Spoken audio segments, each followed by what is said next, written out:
Hey, what's up, everybody? It's Goomer22 here, bringing you some more VGC draft content. No match today, but we are bringing you a fun little item video. I've done some of these before, so this will be kind of an extension of those. We're going to be talking about some obscure items, or maybe uncommon items that people don't you're not going to see them every week in draft. You might see them every now and then, but I think they could be utilized more often than they are now. So I'm gonna go over these items and some interesting ways in which you can use these on your draft teams. And some of these can work in max or non-max formats, so both of them apply. But it's all going to be for VGC draft. Okay, so the first one is the eject button. So this is something that I actually did this season. So what you do is eject button. If you survive a hit, you're immediately swap out to a chosen ally. So that's a little bit different than red card. Red card, if the opponent hits you, they swap out to a random opponent, so it doesn't give them any control over who it swaps to. Whereas eject button, you get to select who you swap to. So if you, the most common way this was always used was switcheroo eject button in max, right? So you switcheroo it to their max mon, you hit them, and then they don't even get to use their Dynamax, they get swapped out. That's kind of a cheesy way to use it. I think there are more interesting ways to use it. And so specifically, this is kind of nice in a non-max format, although it can work in a max format as well. But like I have Persian with fake out, right? So I'm going to want to fake out the opponents and then get a move off, right? But then like after I use fake out, let's say I don't want to really be on the field, right? So I want to recycle that fake out. I want to do some other stuff. Get another mon who's maybe more offensive in. Persian doesn't have the most offensive stats, so I can fake out, but then I don't really necessarily have pressure the next turn. So what I did is I ran Dugtrio, right? And so I had Bulldoze. And you can do this with any mon with Bulldoze. But what I did is I used Persian, and I fake out one of their mons, and then I used Dugtrio and Bulldoze. Now, the worst case scenario is that they both double protect in front of you. But that's still not the worst. I mean, this strategy will still work. So what happens is you fake out the opponents, nothing happens, or you flinch them, and then you get a Bulldoze off the Dugtrio. So if they don't protect either of their mons, now both of their mons have lowered speed, and only one of them got to attack. And then the Persian gets swapped out, so you preserve that fake out for later in the game. You get to pick who goes in. So, and that can vary. Maybe you have a really offensive mon who needed speed control, and that's why you bulldozed, and you you don't want to get hit, and so you're bringing them in with the eject button. So if they both protected, okay, well you're bringing in this mon safely. They're not attacking. If they didn't protect, you have a bulkier mon in the back coming in and say, okay, well they might be attacking this Persian slot. I'm going to bring in something bulky to take the hit, and who you faked out, so you can plan accordingly with that. But I think this is a really cool strategy because it allows you to get some speed control, preserve your fake out, and preserve your fake out Pokemon if you want to keep them healthy or safe for some reason. Bulldoze will do a little chunk, but you can use eject button for that. The other thing you can do with eject button is you can use it on a fake out mon that's maybe slower to save your fake out. So let's say, this can work in a max as well, but let's say you're using Meowstic, right? And you want to run fake out. Let's say you have eject button. You want to run fake out. And you're facing a Liepard, an opposing Liepard with fake out. Well, you can have some really nice prankster moves with Meowstic that you want to use. Charm, Thunderwave. And so you don't want to lose all of that, but you don't want to run Protect. You don't want to waste a prankster move on Protect. Well, you're only 104 base speed. The opposing Liepard is 106, so they can outspeed you.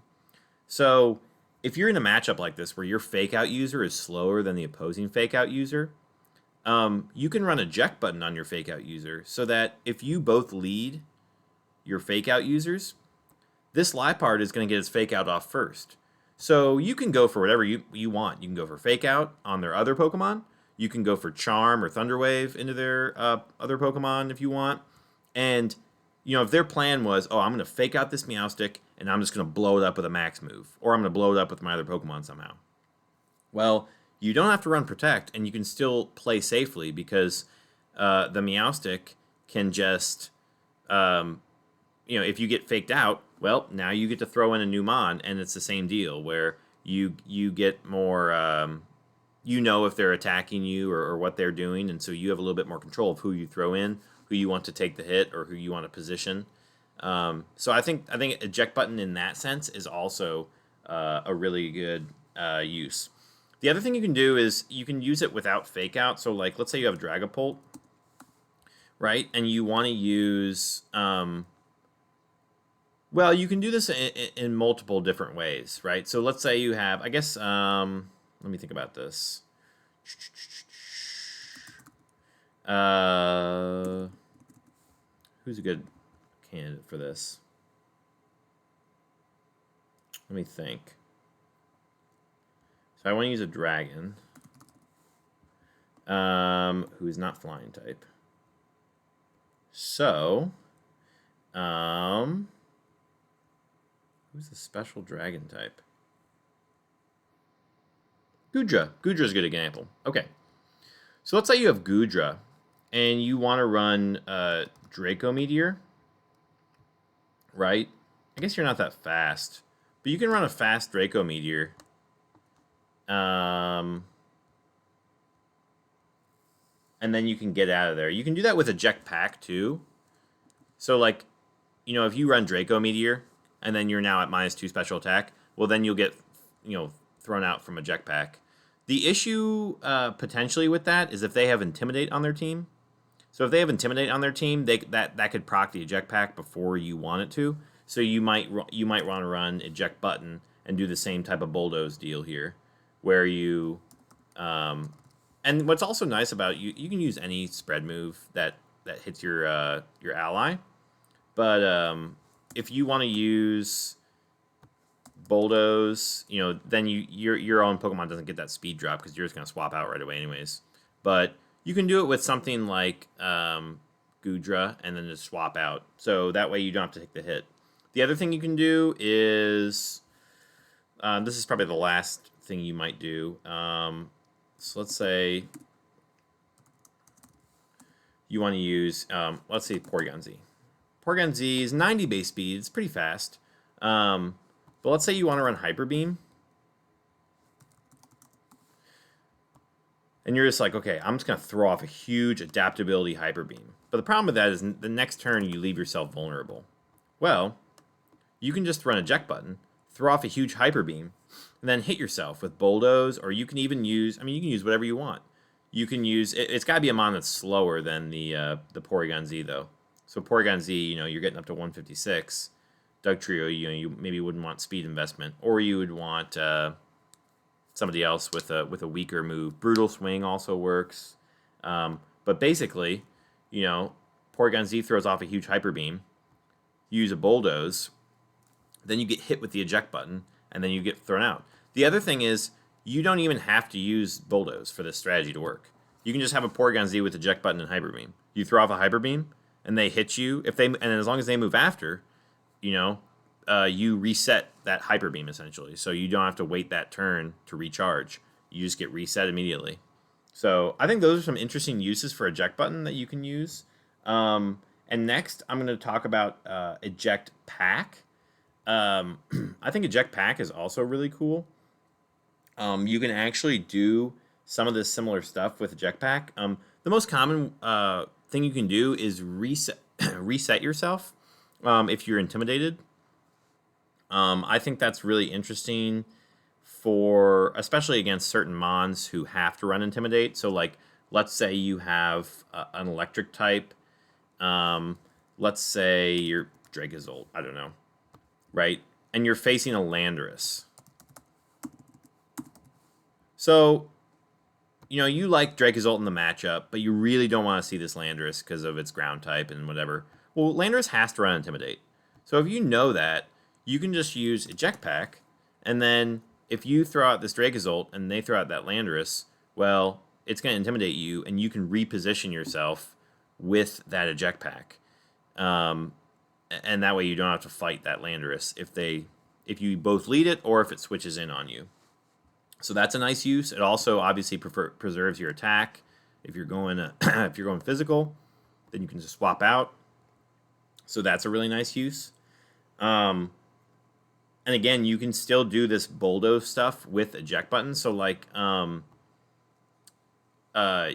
it can work in both ways. I think what's really interesting is like somebody with fake out. Like let's say you're using Incineroar, right? Incineroar gets fake out.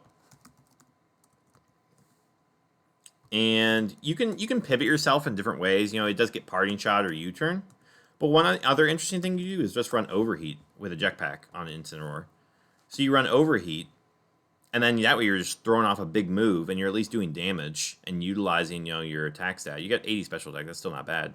You run overheat, and then you get pivoted out, and you can reset that fake out. But you can also pivot it in other ways. So Incineroar, somebody who doesn't get a pivot move like that is might be better. For example, like Hitmontop, right? So Hitmontop gets Intimidate, you get Fake Out. Sometimes these are things you want to preserve with Hitmontop. So intimidating the right Mon, maybe they didn't lead it. You want to save it, but you don't just want to hard switch and and whatnot. So you can just run Close Combat and run Eject Pack.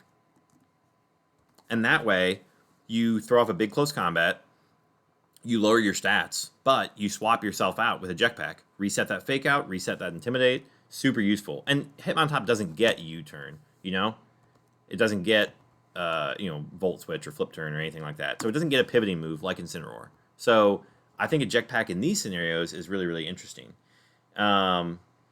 But you can also use it for similar scenarios. So like, let's say you have that Porygon Z, right? And you want to use that Hyper Beam strat where you get swapped out. Well, the issue is if they fake you out, then you might get swapped out with your eject button. But if you're running Eject Pack, you're only going to get swapped out if your stats are lowered. So if you're doing bulldoze, you can let's see. So you're doing this bulldoze strat. You can maybe preserve. Maybe you protect the first turn or something like that. And let's say you throw off a different attack, right? So you can throw off a try attack. So then, if they hit you, it won't proc. But then the next turn, you throw off a Hyper Beam, you throw off a bulldoze, and that way you don't have to play around the fake out, which will proc your eject button. So Eject Pack can have some other niches potentially. Obviously, it's just good for like switching you out if you do use something like a Draco Meteor, Overheat, Leaf Storm, that type of stuff. But it's really interesting for some of these other scenarios too. Now, another unique one I'm going to talk about is the Flame Orb. This is, obviously Flame Orb is nice for Guts. So some Pokemon get Guts, and it doesn't work on Flareon, obviously. So Flareon would have to use something, the Toxic Orb. But it's really nice on something like Conkeldurr, because you can use Guts and Flame Orb, and then you can't be burned. But the other bonus is you can't have any other status. So you can't be put to sleep. You can't be paralyzed. You can't be poisoned or whatnot. So Flame Orb can have other nice uses. And obviously you can just detect turn one, get that Guts boost. So, that's a fairly obvious strategy for Flame Orb. But the other thing you can do with Flame Orb is fling it. So let's say you have somebody like, we'll just search fling users here. So let's say you have somebody like Blastoise, right? Blastoise is a special attacker, and you're not really going to need You're not going to really care if you're burned. I mean, the passive damage might be annoying, but you can run Flame Orb on Blastoise because Blastoise doesn't get stuff like Charm. It doesn't get any moves, I don't think, to lower the opponent's attack really well. So what you can do is you can run Fling and Flame Orb, and like, yeah, if you burn yourself, that might be kind of annoying, but like, it's not gonna really matter if you're using stuff like Scald, Icy Wind, Fake Out or something like that. So you can just run Fling, and this is a way for Blastoise to, most people think, oh, Blastoise, not super threatening, it's not gonna, burn me. I guess it could burn you with Scald. So maybe there's a better example out there. But you're looking at Blastoise and you're like, okay, well, what's Blastoise going to do to me? It's not going to be super threatening. A good example might be Comfey. You might run Fling on Comfey. You say, okay, well, he's not going to burn me. Well, you could have Fling and Flame Orb, and you can burn them. So that's really nice. You could also do it with like something like Persian. And you can run Switcheroo, and you can run Flame Orb. And again, you might not care about your attack. You might run Fake Out, Icy Wind, and like just supportive moves. But like you can run Switcheroo it does two things: steals their item, and gives them a burn. So you get information from what their item is running Switcheroo and Flame Orb for games 2 and 3. You also potentially get a more beneficial item. So you're running Flame Orb, you Switcheroo with them, they might have AV, now you've got some more special bulk, they might have Life Orb, now you can do more damage. Who knows? It's probably going to be a beneficial item. Maybe they have a berry. But now you Switcheroo with them, they get burned, and you can do that. And then another really interesting one is like Latias. So Latias obviously doesn't get Will-O-Wisp or anything like that, but you can run Psycho Shift and Flame Orb. And this is really cool because you can like let's say turn 1 you Tailwind. So you Tailwind, you get now you have +2 speed, you're outspeeding everything. And like the Flame Orb's not going to activate until the end of turn 1. So you Tailwind, the Flame Orb activates at the end of turn 1. Maybe you take a hit, but you just want to go really bulky or something like that, right? Maybe you just go like super bulky, and you run Psycho Shift, and so you get you have Tailwind. So now you have +2 speed. You're burned, but you can use Psycho Shift, which transfers your status ailment to the target. So you're gonna be the fastest on the field most likely, and then you can see you can use the field ahead of you and say, okay, well, do they have a physical attacker here? Here, let me transfer this burn onto you. And then what's really cool about that is you're just transferring the burn. You're not transferring the Flame Orb. So at the end of turn 2, you're going to get burned again, and then you can transfer that burn to something else. So you can just kind of keep spreading burns to the opponent, because Flame Orb is going to keep activating if you're not burned. Because it basically, at the end of every turn, it attempts to burn the holder. So if you're not burned, it's going to try to burn you. So I think that's a really interesting, unique case for Flame Orb. Next one is Full Incense.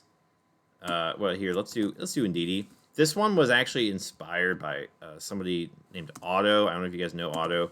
But you can, it's probably best as an Indeedee female example, but you can do this with other mons that fill the same role. So you can use Lagging Tail or Full Incense. It's actually the same thing. The only reason you would want to use either one is if you are running both, but I don't know why you would want to do that. But you move last in your priority bracket. So you're not going to move last. Like, you're not going to move after Trick Room is set or something like that. Like, Trick Room's always just the last move. So you're not going to move before that. But, or after that. But you will move last in your priority bracket. So if you're using, Fake Out and somebody else is using Fake Out, you're going to go last. Or something like that. But what's cool about Full Incense is it's just last in your priority bracket. So if you have higher priority, you're still going to go first. So if you're using Fake Out, you're still going to go first before somebody who's just using a normal attacking move. So you can run Fake Out, you can run Follow Me, and you can run Trick, and then maybe Expanding Force. So what's cool about this is Fake Out and Follow Me are both higher priority. Follow Me is +2, Fake Out's +3. So you have higher priority. This also works on like prankster mons, but you have higher priority anyways, so it doesn't matter that you're moving last in your priority bracket necessarily. And then if you want to, you can just trick. And the thing is, it doesn't matter if you have prankster trick or not, because if you trick a full incense or a lagging tail onto an opponent, the speed interaction is not going to happen until the next turn. So if you start the turn with full incense, then you're going to move last. But if you get it during that turn, you're not going to move last. So if you trick it onto a Pokemon, they're still going to move normally that turn. So yeah, I think Indeedee is the best example of this. But again, you can do this with anyone with maybe Fake Out and Trick. So you can do it with Grimmsnarl. You could do it with Jinx or something like that. You don't even need Fake Out necessarily. You could do it with somebody who goes Follow Me and Trick or Switcheroo. So you can do it with Clefable. Same thing. Clefable, Togekiss, they both get Trick. So that's another use for this full incense stuff, is that you can go afterwards, and then if you need to slow them down, you can also trick it. So it's kind of like has two uses, right? So the next up, we're going to talk about terrain seeds. That's good to talk about in DD as well. So terrain seeds. So in draft, when you're facing somebody and they have a terrain setter, you can use that to your advantage, because if they have an DD female and they're running Psychic Surge, well, you can just run somebody with Psychic Seed. So let's say you're running like a Weezing, something like that. And you're like, oh man, this Indeedee is going to be annoying with their Psychic Surge. Well, you can just run Psychic Seed yourself. Even if you don't have the terrain, it's good insurance for when they bring the terrain, and it'll boost your special defense, allow you to live those expanding forces or those other moves. So if you have the terrain user, obviously you can play around who you put the seed on. If you're facing terrain, you can maybe make a read that they're going to bring terrain. Now, I would say the Tapus, sometimes they can run telepathy if they don't need their terrain. Obviously, the terrain is normally they're going to run it, but if they expect you to run one of these terrain seeds, they might not use their terrain as well. So that's kind of tricky. But the other thing about terrain seeds in general is I would say Psychic Seed and Grassy Seed are going to be the best ones to run. Misty and Electric are a little tricky. And the reason being, and this is if you're facing terrain. So for this example, Weezing is facing Indeedee. And so Indeedee has Psychic Surge. That's going to boost its Expanding Force, a special move. And so Psychic Seed raises your special defense, which is super nice. So that's helpful, right? Same thing if you have got Rillaboom and you're running Grassy Surge, the opponent has Rillaboom and they're running Grassy Surge and Grassy Glide, right? And it's going to boost those grass moves. And you have maybe a Milotic, right? And you want to run Grassy Seed. Okay, well, Grassy Glide is a physical move. It's boosted by Grassy Surge, but the Grassy Seed helps against that because it raises your defense, and so that's going to protect against that. The reason it gets tricky is because with the other terrains is, for example, I'll use Pincurchin as an example. Pincurchin gets Electric Surge and Rising Voltage. Well, Rising Voltage is a special move. So if you're running something, again, let's use the Milotic, and you've got Electric Seed, well, that's a little tricky because the Electric Seed raises your defense, but Rising Voltage is a special move. So the Electric Seed isn't really going to protect you against the electric terrain user necessarily. Now, I know it's a little different with Taboo Cocoa, because Taboo Cocoa has good physical attack, but Taboo Cocoa could use either. Taboo Cocoa can go Wild Charge or Thunderbolt. So you're going to have to... it might be a read using that Electric Seed if you're using it on somebody who's weak to electric. You might just want to run Wakan in that sense. But you can also use it on somebody that's not weak to electric and just abuse their terrain. The other, and again, the other reason I say this is because, let's say you have Tapu Fini with Misty Surge. Well, yeah, they can run Misty Surge, but like Misty Surge isn't boosting their damage output necessarily. Now, it is normally gonna go special, and same with if you are facing a Wheezing. Wheezing with Misty Surge is typically going to be a special attacker, even though it has higher attack. The physical coverage on Wheezing is not very good in terms of stab. You get play rough, so you could face a physical Wheezing, but Wheezing doesn't get any poison moves that are physical. So you can only utilize one of your stabs. So typically Wheezing goes special. Typically Tapu Fini goes special. Obviously they don't have to, but the thing is, Misty Surge, like, only affects status. It doesn't, like, boost any moves, per se, besides Terrain Pulse. But it doesn't boost any moves, so you're not going to be protecting yourself against those specific moves, you know? Like, versus a Rillaboom Grassy Glide, a Grassy Seed's always going to protect you against that because it's a physical move. Same with Indeedee Expanding Force. You know, a Psychic Seed is always going to protect you against that because they're both special. They both affect the special side. So that's something to think about with Terrain Seeds. But you can use them against your opponent, obviously. If they want that boosted power on their Rillaboom by using Grassy Surge, okay, well, you can just throw a Grassy Seed on, and that compensates for that boosted Grassy Terrain. Even a little bit more, because Grassy Terrain's only 30%, and the boost will reduce it by, well, not 50%, but you get a 1.5 boost, whereas they only get a 1.3 attack boost. So it is a little bit better for you on the defensive side. All right, so let's get rid of some of these mons, and let's talk about the next item, which is this is one is a little bit wild, but this is the Focus Band. So let's say you're using the Liepard, right? So Focus Band, you have a 10% chance to survive an attack that would KO, and it leaves you with 1 HP. Now the thing is, so you have a 10% chance for this item to activate.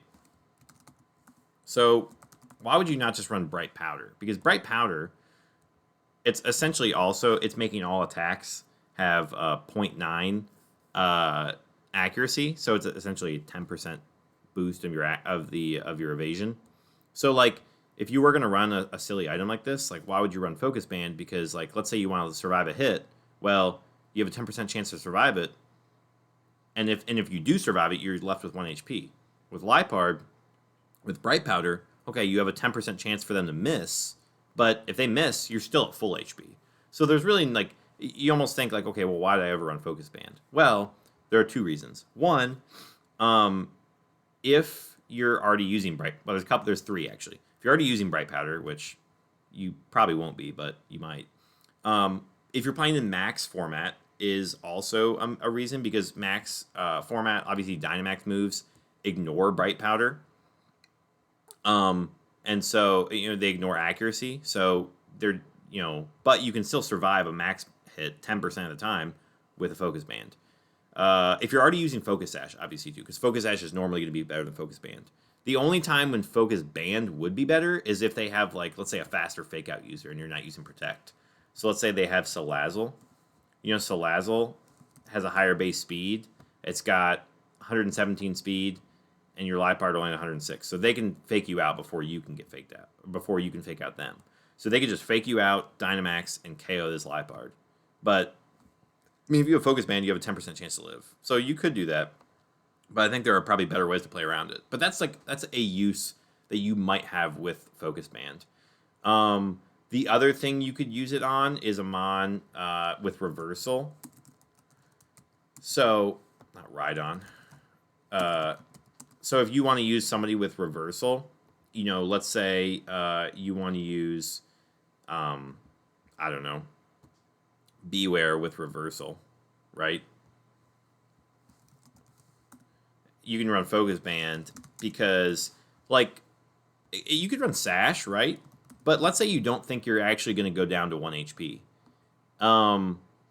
Focus Band, you know, let's say they're going to take a couple hits to take you down to 1 HP, because Beware is decently bulky. He's got, you know, 120 HP, 80 defense. So with Focus Band, you know, it doesn't matter if you get chipped anyway. You still have a chance to go down to 10%, you know, HP. But like you can also run this with Endure, right? So you can run a set that's focused around you going down to 1 HP. But then once you're already at 1 HP, the focus band will still have a chance to activate. So like let's say they have a big attack, they smack you after they've chipped you a little bit, and you endure it, and you go down to 1 HP.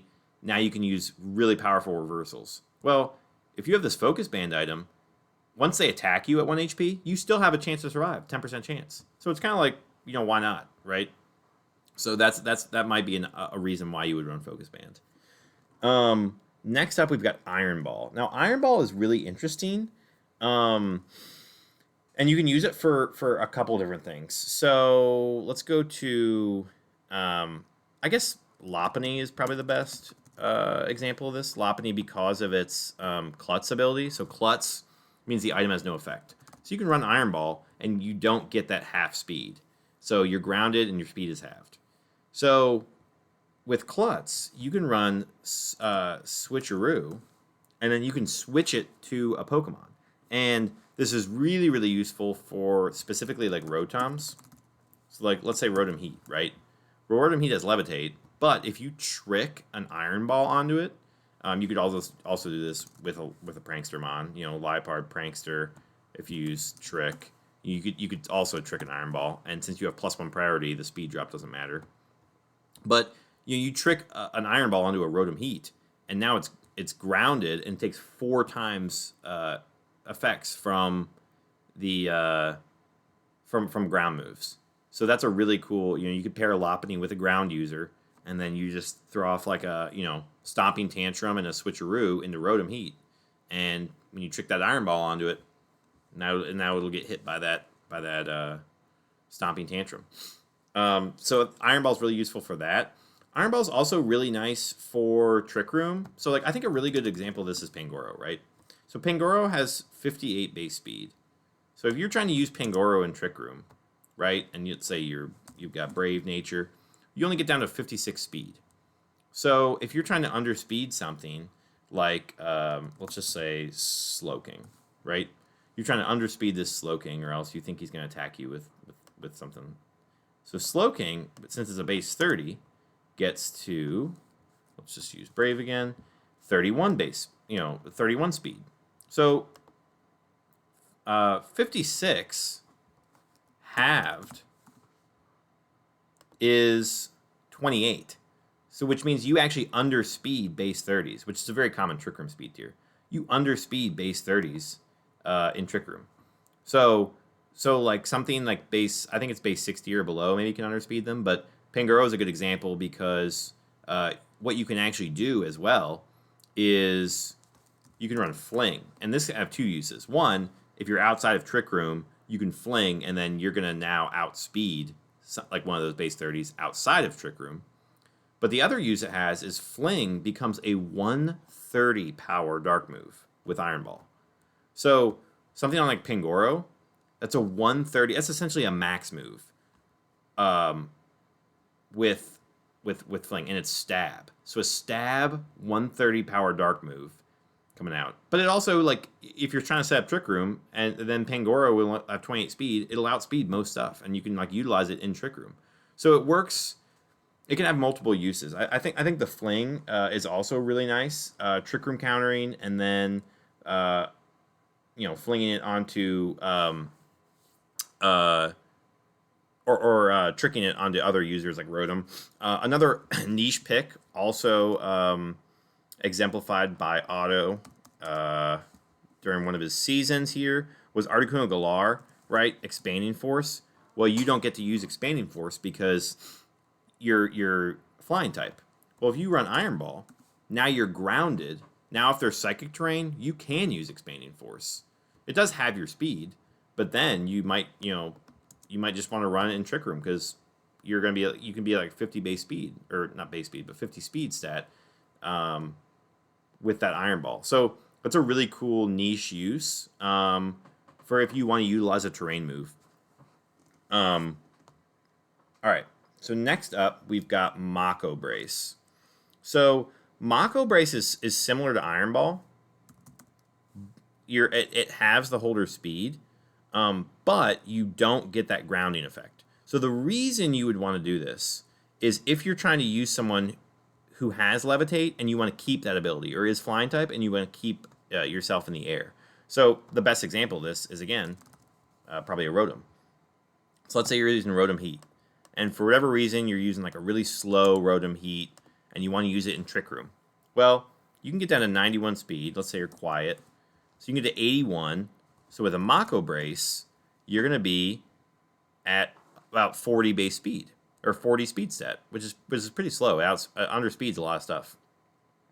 But the difference between the Mako Brace and the Iron Ball on Rotom is Iron Ball is going to ground you. Now you can be hit by ground moves. Whereas Mako Brace, you're not going to be. You can also use anything like Power Belts, all these power items, Power Anklet, Power Band. All of those do the same thing as Mako Brace as well. So any of those type of items, it's the same thing. But the thing is, if you don't want to ground that flying type, that is where you would want, or that levitate mon, that's where you would want to do it. So that's like a really specific niche way to use it. And the last item is Metronome. So this is a really weird item that I think people might not even know about necessarily. So like, let's say you have a Rillaboom, right? And you have Grassy Surge. And you could run Choice Band Rillaboom, but then that's kind of awkward to run Fake Out, right? But let's say you don't want to run Choice Band, but you still want to boost your moves. Well, you can run Metronome, and the damage of your moves is increased on each consecutive turn it's used. So you could run Fake Out, and then you could just start running Grassy Glide after you do that. Now, it won't be as strong as if you're using Miracle Seed initially, but after your like third or fourth Grassy Glide, it's going to be stronger. So it's typically only good if you're going to use the same move over and over, but if you want to use another move, because if you're running like Fake Out, Grassy Glide, Protect, and let's say U-turn, right? Well, you're never going to protect with Choice Band, right? Now, you could run this with Miracle Seed, but again, like I said, it depends on how many times you think you're going to click that move. If you think you're going to click it 3 or 4 times, Metronome could be useful. It's also good against stall mons, because if they're outstalling you, right, when you're using something like Miracle Seed, only a 1.2 boost, well, every turn you attack, it's going to get stronger when you use Metronome. And it gets all the way up to twice as strong. So, and that's after 5 turns. So, if somebody's trying to outstall you, or PP stall you with like a Roost, or you think you're in like a recover scenario with maybe like a Toxapex or something like that, it's like something to really stall him on, Metronome could be useful, because that way you don't have to lock yourself into a move. But if you do find yourself in one of these stall scenarios, you can just keep attacking and you're slowly getting stronger. So I think that's a really neat use for it, is it gives you some flexibility, but allows you to win in some endgame scenarios that you wouldn't be able to if you're not doing enough damage with your just normal moves. Because if you have, let's say you have Miracle Seed and Grassy Glide, and like let's say that's only doing 40% to a Toxapex. Okay, well, Toxapex can just keep recovering and outstall you. But if you have Metronome, and so you don't have that initial boost. So let's say you're only doing 35%. Well, over time, you're going to be doing 70%. And once you're doing 70%, that Toxapex can't keep recovering and outstalling you. So that's like a really niche use for this for the item, I think. And that it all depends on the matchup, right? It's going to be really specific, but I think it could be really useful if you use it. Now, you only get boosts after you start using moves. So the first time you use it, it's going to be just times 1. The next time it's going to be times 1.2, then times 1.4, times 1.6, times 1.8, and then after 5 times, it's times 2. So that's why it says max 2 times after 5 turns. So those are 9 items that I think are really interesting and possibly underused in VGC draft. I've used some of these to success, and there's still some that I need to try. But I hope you guys enjoyed the video. Let me know what your favorite item was here, and if you want me to do more of these, I have some more planned. So yeah, just leave me a comment, like, share, subscribe, everything, and we will see you all later. Peace.